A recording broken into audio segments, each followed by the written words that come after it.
Jen, and welcome to my studio. And today is actually a Tappy Talks. I'll call this Technique Tips Tappy Talks.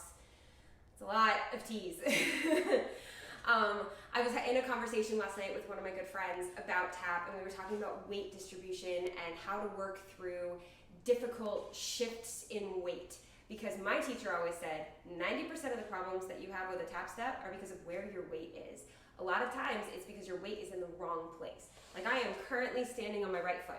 Sure, it looks like my left foot to y'all, but I'm standing on my right foot. Now, if you ask me from here to shuffle with my right foot, I physically can't do it. Now, there's another step I could do where I jump up and then shuffle and then come down, but it's not a traditional shuffle. I physically cannot do it because a shuffle starts from up here. So that's a very over-exaggerated example of when your weight is in the wrong place.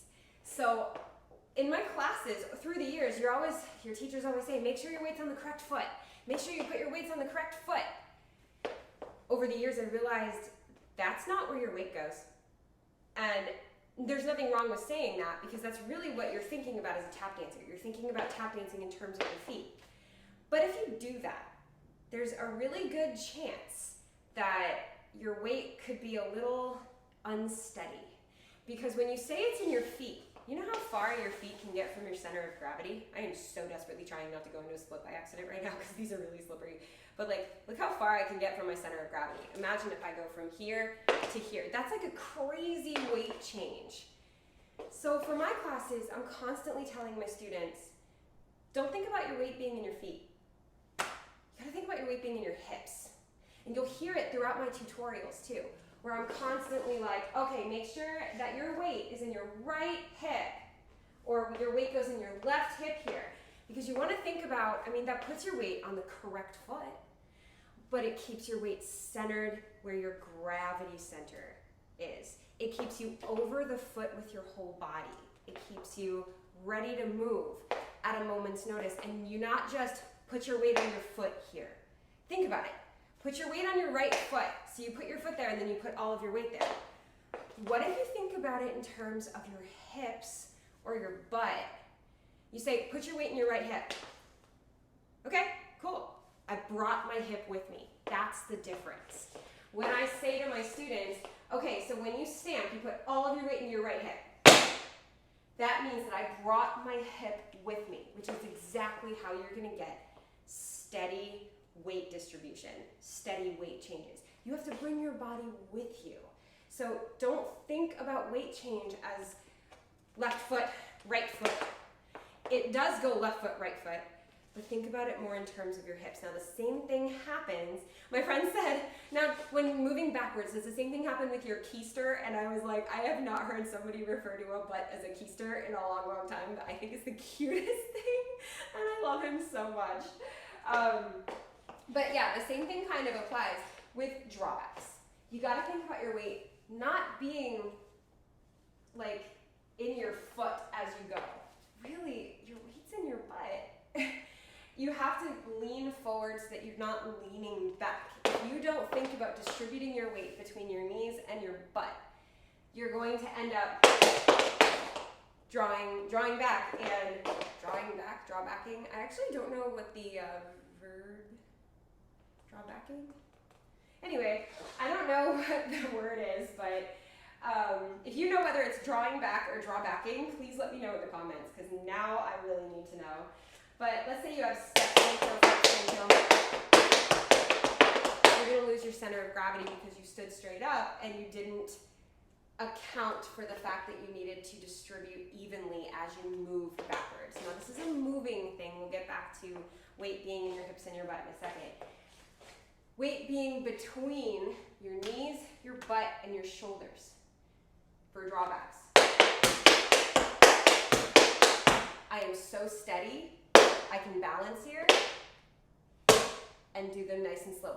Not because I'm so good at balance or anything, that's not it at all. It's because I evenly distributed the weight between here. So that's a great example to prove that you need to think about weight between here and here, not here. Move your hip to your right side. What foot is your weight on? It's on the right foot. It'll happen naturally if you think about it in terms of your hips and your butt. Now, when I do, toe stands, I say, well, your weight goes in your butt. And then my students laugh. They're like, hee hee hee, she said butt. And I'm like, but it's a thing. It's toe stands. Your weight goes in your butt. I think I say that in my toe stand tutorial, which isn't out at the time that I'm filming this, but it might be by the time this comes out. Not sure. But, I keep saying but. Anyway, I wanted to give you guys that little tip because it's something I always say in my classes. Make sure you think about weight in terms of what hip your weight is in. Now that doesn't mean go too far. Did y'all hear that? Because my body just wanted y'all to know that I am in my 30s, okay? It was like crack, crack, crack, crack, crack. Okay, everything's fine. But yeah, it doesn't mean go too far over. It means when you're transferring your weight, bring your whole body along. You can't just, okay, I put my weights on it. It's not. Your weight is not on this foot. Your weight is distributed between both. Now put your hip over it. Same thing. Now put your hip over it. So that's basically all I really wanted to talk about today. And if you guys have questions about weight distribution, please let me know in the comments and I can talk about it a little bit more.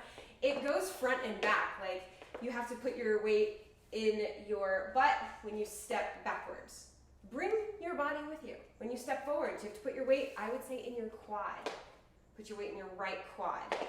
Bring your whole body with it. Now, I did want to talk about how to change weight. It's an exercise my teacher made me do that at the time I thought he was so rude for, but it made me such a better dancer that I have to share it with you.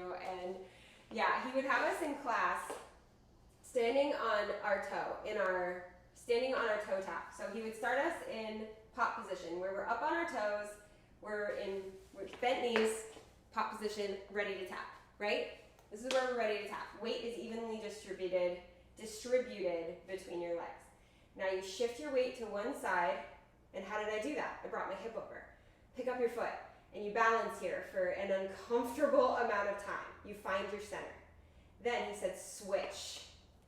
What do you have to do? You bring your entire hip over. I did not make that switch.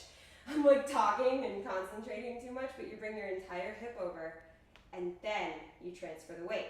Your hip has to go first. So you step over. Look at this.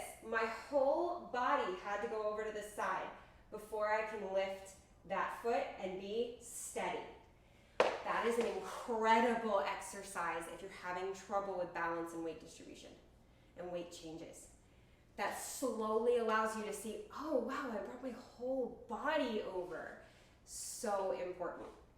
So yeah, changing between, if you're doing a fast dance and you start having trouble putting your weight in the correct place, like I have a beginner student who will not commit to her flaps. She flaps and she won't commit. And I have a few beginner students that probably think I'm talking about them. I'm talking about all of y'all, actually. You need to commit. And what does that mean? Bring your hip with you over that foot. Because if you just put it here, your weight stayed on your standing foot. You're not on your flaps. You're never gonna move. You have to bring your whole body with you. So as you're doing these dances where there's like crazy weight changes and you're not sure what to do, what I've at first told my friend when he asked, I said, well, I practice the transition until it feels natural. And other people were kind of like, well, there's more to it than that. And I'm like, there is and there isn't. There is a lot more to it. And it's this. It's for me, the way I teach it. And no teacher, like all these teachers are great. They're wonderful. The way that they're teaching these things is fine. I just have my own unique methods that I want to share with you. But it's not about, I totally lost my train of thought. Gesundheit. It's not about just putting your weight there. The weight changes need practice. So for me, it is practicing the transition and practicing the weight change until it feels natural. That's the key to learning a dance, in my opinion, making it feel so natural. And the only way for me to do that is to take that part that I'm having trouble with put a little bit before it and a little bit after it, and practice, isolate the transition and practice it. And where this can help you is if you do that and apply what you just learned about bringing your hips with you, and see if that helps. So anyway, I hope that this tip helped you guys out a lot. This Tappy Talks technique tips. My cat is just sneezing.